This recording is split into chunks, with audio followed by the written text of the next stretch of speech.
Silicon Valley thinks death is a disease. They are spending billions to cure it, to upload us, to freeze us, to edit our cells so we can stay 25 forever.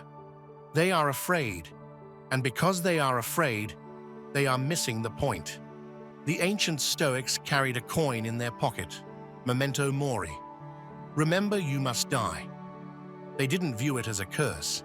They viewed it as a reminder to wake up. Economics teaches us a simple truth. Scarcity creates value. If gold was as common as dirt, it would be worthless.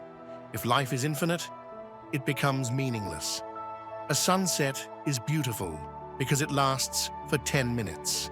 If the sun stayed set forever, you wouldn't watch it. You would ignore it. If you upload your brain to the cloud and live for 1 billion years, you won't be a god. You will be bored. You will be data.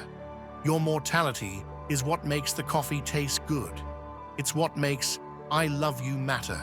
You are a candle, not a light bulb. You are designed to burn down. That is how you give off light. Do not try to live forever. Just try to live. Subscribe while you are here